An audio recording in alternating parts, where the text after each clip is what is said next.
Let Them Theory book, which has just blown up recently and really sent Mel into the absolute stratosphere. It all sounds very good. However, I read it and I was like, holy I didn't let people do things beforehand, and wow, I've let people do things even less after reading it. My take on the Let Them Theory is to tell them, then let them. When you let people be themselves, they will show you who they really are. You know, you make a plan with someone and they cancel. Like, let them do that because it shows that they weren't really serious in the first place. Life is 10% what happens to you and 90% how you respond to it. It is your job to fulfill your own life tasks and another person's job to fulfill their own. And the biggest problem in life is always rooted from interpersonal relationship problems. When people are behaving in a certain way, like, use that as data. So it's like, hi, I'm Camilla. Hey, I'm Katie. And welcome to You're Gonna Be Fine, the self-development podcast with a chatty twist. Please know we are not professionals, just regular girls sharing from our own journeys to hopefully educate, motivate and inspire you on yours. So if you are dealing with something serious, please speak to a professional because they are the experts, not us. If you are enjoying the podcast, please rate, review, subscribe and share with someone who you think would enjoy it. It helps us more than you know to reach more gorgeous people just like you. With that being said, enjoy the episode and remember, whatever it is, you're going to be fine. Quick shout out to our very first podcast sponsor, Click Telecom. Woo! They're basically the fairy godmothers of Wi-Fi. Festivals, events, emergencies, you name it, they'll connect you anytime and anywhere in the UK. They've worked with Sheen Pop-Ups, Kendal Mountain Festival, the BBC, literally everyone. We're putting our money where our mouth is because in January, we've got our very own event coming up and guess who's swooping in to save us? Click Telecom. They're setting us up with pop-up Wi-Fi so that everything runs smoothly. No stress, no panic, no running around with our phones in the air looking for signal. So if you're planning an event, a festival, a pop-up, big, small, bougie or backyard, and you want to actually stay connected, just speak to a geek for a quote at www.click-telecom.co.uk. Hi guys, welcome back to your favourite podcast, You're Gonna Be Fine. Today's episode is called Should We Really Just Let Them? Now, this is such a hot discussion topic for me and Camilla, not only because we are huge fans of Mel Robbins, the author of the Let Them Theory book, which has just blown up recently and really sent Mel into the absolute stratosphere, even though she was a mega babe before. She's now on Oprah Winfrey level, 100%. Which is absolutely mega for her. Love that. And also because it's something that we have struggled with, not gonna lie, in our lives. So really interesting episode today, guys. But before we go into that, before we even go into the Oh Fuck of the Week, we really wanted to let you know of a very exciting announcement that we have, in that we are doing our very first You're Gonna Be Fine event in January 2026. Exciting! Yay! In person as well, so we get to meet loads of you gorgeous people. So really do just keep your eyes and ears out on the socials for that event link because tickets are limited. Bring a friend, come on your own. It's that kind of environment where there's going to be no awkwardness. Oh, definitely not. It's literally going to be organised fun. Like, Yes. I'm an itinerary enthusiast, as you know, so there will be no time for awkwardness. Rest assured. So get your tickets. So do something for you. Yes. Start 2026 on the right foot and book the event. Also, you will not regret it. A gorgeous Christmas present idea. If you're struggling for Christmas presents, a little secret Santa gift. That's such a good idea for you. Like, buy your ticket for you and a best friend, or you and a friend, you and a colleague. Perfect. You and a partner. Yeah. Anyone, you and your mum, you and your dad, anyone, bring them all. So yeah, we can't wait. Literally so excited. We've sold out. We have. Just from that. Would you look at that? It's just one family. But yeah, we are so excited. So excited. So Oh Fuck of the Week. Oh Fuck of the Week. Meantime. Yes. So my Oh Fuck of the Week was from LA. So obviously it was a few weeks ago now that we were in LA. And basically we got the flight to Vegas and then we drove from Vegas to LA. Yeah. I don't know about you, but I cannot sleep on a plane. I don't know how people, I'm mega jealous. I wish I could, but I can't. I have to wait until the point of like my body completely shuts down before my eyes close. I just can't do it. Did you not take the night nurse? No, I forgot. You idiot. I have no sympathy then. I know. I was on the plane like cursing myself. I was like, Mills was like, don't forget, drug yourself. That's literally the only way. Yeah, you have to. Like, I'm such a drug pusher. Yeah. Only the night nurse variety, guys. But still, like. Yeah, I was like kicking myself for that. But anyway, obviously didn't sleep on the plane. So delirious when we got off the flight. And I was getting a bit stressed at James really because I was like, babe, you need to have a nap. You need to have a nap because you're driving. And I just thought if you're so tired, obviously it's like different roads, different car, different environment. Like it's just like, being tired. But obviously he was just working away. He did have a bit of a sleep, but it wasn't enough in my opinion. Yeah. We get in the car and we're in California, right? Like there's so sunny, like hot. I mean, they've just had all the fires and everything in LA. So obviously it's hot, hot, hot. We get there, pissing it down with rain, like a torrential storm. There was wagons going into the other lanes on the road because it was so windy. The car was literally moving. And obviously we're struggling to keep our eyes open, can't see the road because of the rain so heavy.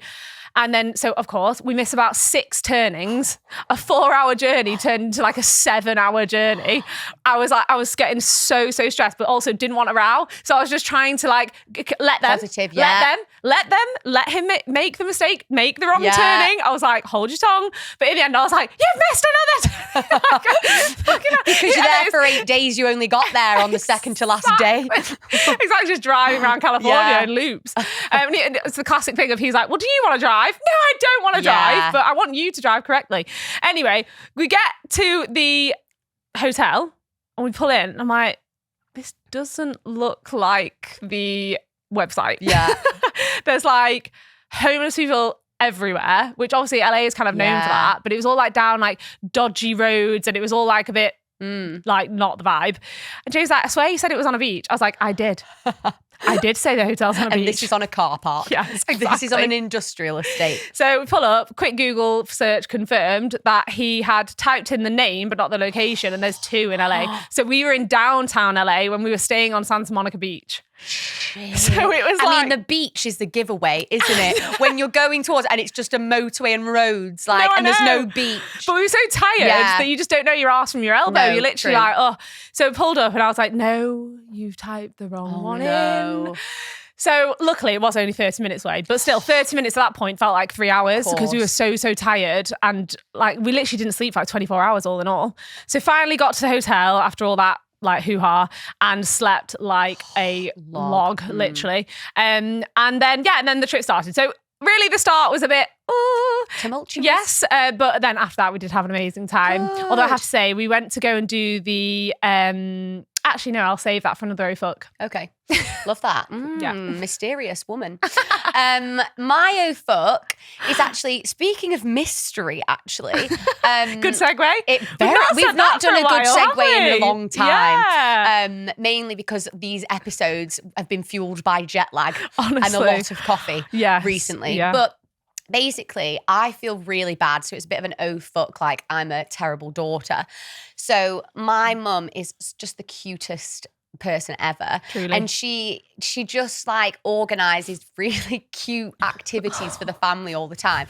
And what she does is she buys everyone the same Christmas present a lot of the time, like cousins and things. Yeah. But she does it quite strategically. If any of my cousins listen to this I'm like spilling the tea. So basically last year, or was it the year before, she basically bought everyone, every man vouchers, so the cinema vouchers, which is such a good gift. But because she bought the vouchers, she can obviously check who's used what. Yeah. And when they don't use them, we then all go to the cinema. And so she's got the kudos of giving the present, but then we go for a big blowout to every man using the non-redeemed currency on the present, which is hilarious. So smart. Genius. She's a very clever woman. She's the smartest cookie. Anyway, that's a bit of backstory as to mum's presents.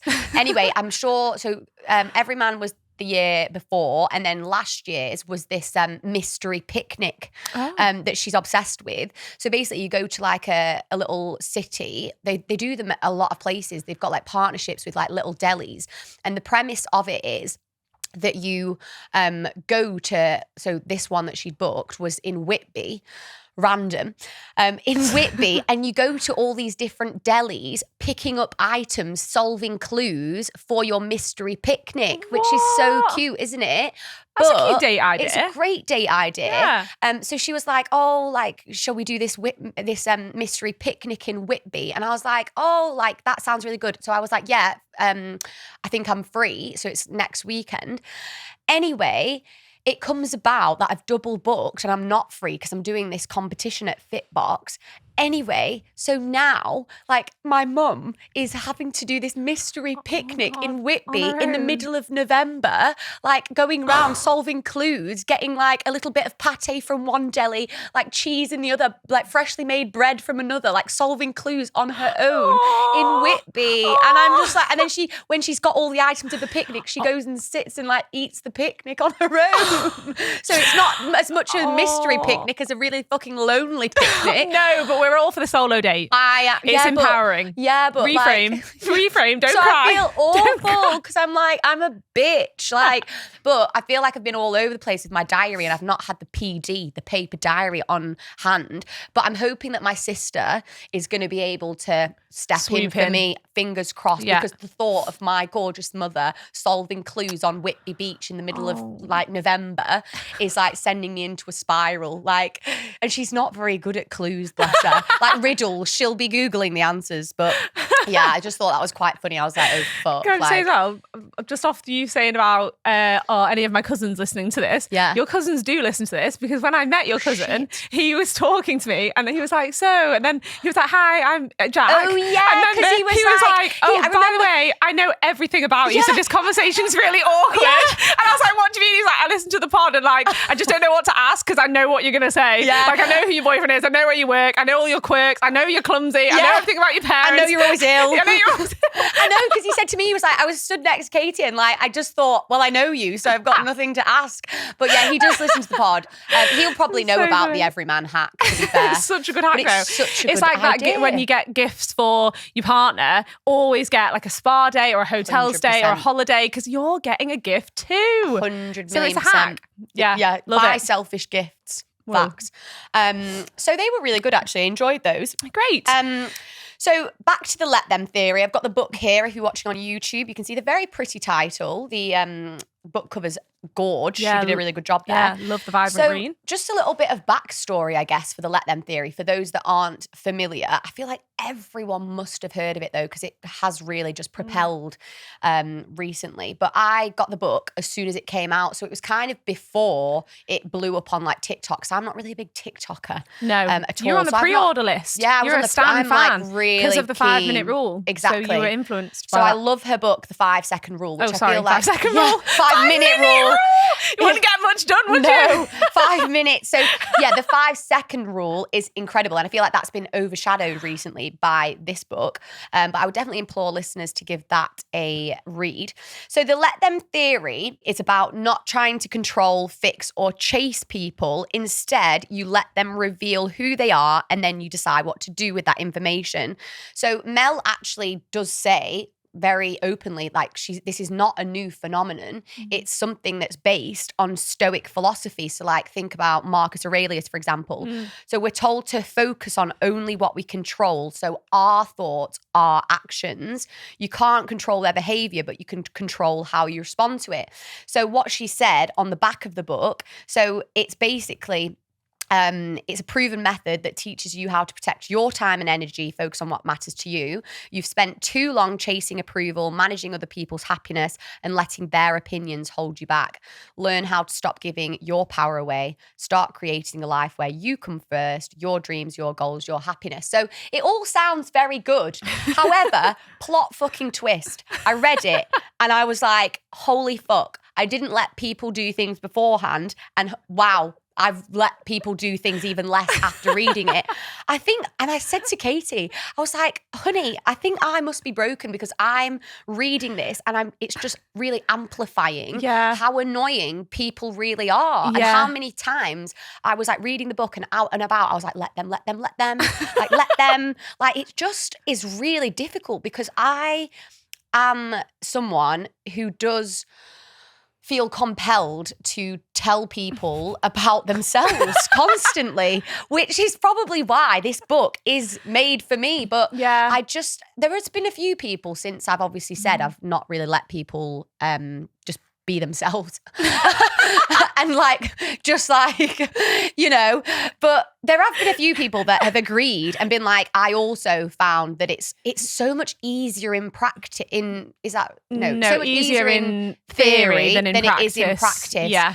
Because part of me is just like, when I read it, I was like, you've got to be careful that it doesn't fuel avoidance and also laziness, where it's like, oh, let them do that. But I think obviously the key thing that she's saying is the second part of it, which is let them do what they want to do and let me focus on me. And well, it's the classic thing, isn't it, of life is 10% what happens to you and 90% of how you respond to it. And that's basically the premise of the book. You have to choose how you respond to people. You can't control people's actions and behaviors, but you can control how you respond to it. But I do think that there is something in that, like, just on the point of you saying about laziness, I completely agree. Because I think sometimes, maybe this is why it's blown up, people think, oh, get out of jail free card. I can just let them and like move on. But that's what creates resentment, which is the biggest killer. And they say, don't they, like, resentment is like drinking poison and expecting the other person to die, because it doesn't actually affect them at all. They're going along with their life, la la la la la, no idea, none the wiser that you're all screwed up inside and resentful about what they have done. So my take on the let them theory is to tell them, then let them. Because there is no lesson anywhere, and you have to speak your truth. If you're not happy about something, or you're upset by something, something's gone against your value, made you feel a type of way, yes, let them, because you can't control that person's behavior, but tell them first how you feel, speak your truth, get it off your chest. Maybe you can fix the thing that's happened, and then let them, and then let it go. So the point is, speak your truth and then detach. Because otherwise it is lazy. It's like, maybe that's what I was saying, maybe people have seen that and gone, oh, I can just let them. It's like, no, that's got to really understand problems. And also what you're saying there. So my problem is there, like, tell them, then let them. But then I don't understand why, when you've told someone something, why they don't then do something else. Which is like, I've told you that's not. But then is a control thing. But also, I just feel like it's the highest form of love to keep someone accountable to being the best version of themselves. But everybody's best version is capped. Different. It's different. So your best version might be way up here, and someone else's best version is your version of average. That's their max capacity. So therefore, it's not an alignment. That's so true. You can force a horse to water, but you can't make it drink. And I think that's the struggle, I guess, in that you can tell someone and then let them, but they're probably just going to do what they were going to do anyway, because obviously that's just humans. And you know what? Especially frustrating when you see potential in that person as well. That's frustrating too, because you're like tearing your hair out, because you're like, be better. And they physically can't, but that's their journey, that's their life. Similarly to The Courage to Be Disliked.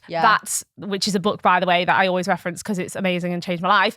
And similarly to the messaging in that is like, everybody has their certain life tasks that they are assigned. It is your job to fulfill your own life tasks, and another person's job to fulfill their own. And the biggest problem in life, that everybody's biggest issue in their life, is always rooted from interpersonal relationship problems. That's why in modern day society, especially with social media, we are just bombarded by an abnormal amount of human beings all day, every day into our minds.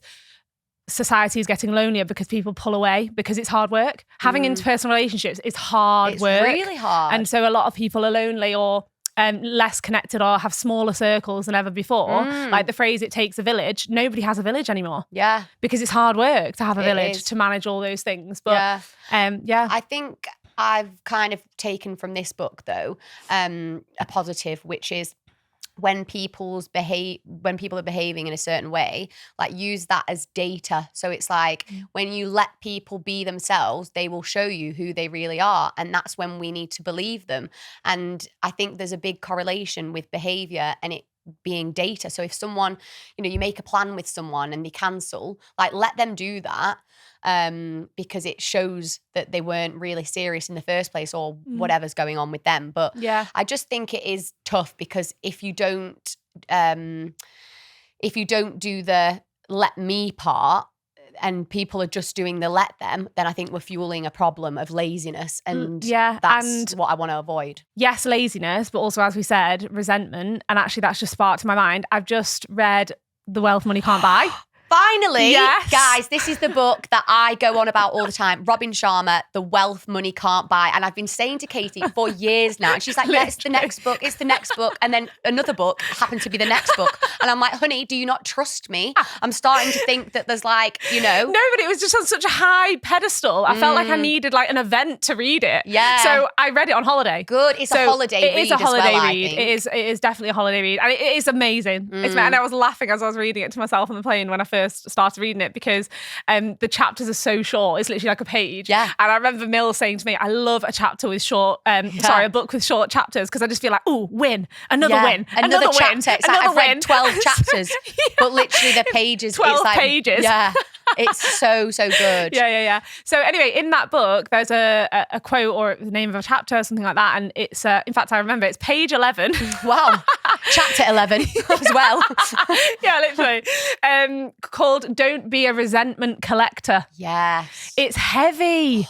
It's so heavy. It's like emotional debt. And it really does weigh you down. Like I have been the biggest resentment holder, like especially in my 20s and especially when I was drinking. I could not let them. I couldn't let anything go. I really couldn't. And it ate me alive. Yeah. And it really affected my friendships, family, and any sort of relationship, actually, like romantic relationship with boyfriends and stuff at the time. Like I couldn't let things go. And even though I am obviously still a work in progress, and I know so are you on this topic as well, it does take practice. It's like trying to let go of like little things first and maybe like build yourself up to those big resentments that you might hold. But honestly, once you've let those go, you just feel like, like lighter. Release. You just and feel so much you lighter. have more time to focus on you or like in my case me. Like I do feel that I'm in a place where I probably do focus on other people's behaviors more than my own, which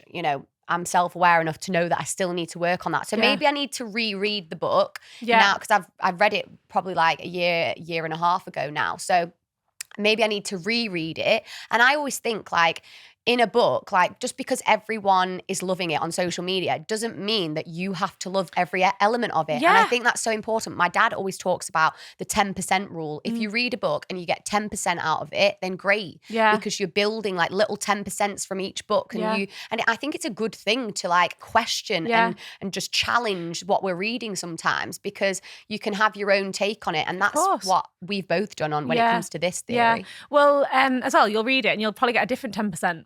Exactly. So because I'm in a different place now as well. So I actually think maybe it will benefit me. So maybe I'll read it and then we'll see in a few weeks whether I have like managed to let them or whether I'm just like the human race is just so fucking annoying. Like, also though, you're sort of saying that maybe we're the only ones, but I don't think we are the only ones, because remember I sent you that reel of that woman and she was like, I can't let them yet. And I thought, oh my God, these are my people. Hundreds, I think it had millions of views actually, but hundreds of thousands of likes and comments and people like, same sis. Great. So I think that maybe that's the reason why it's done so well as well, because maybe it has caused us to, and people are like, I don't know about that, Mel. Yeah, I haven't seen as much of like, I don't know about that. I've seen all the like, woohoo, like let them.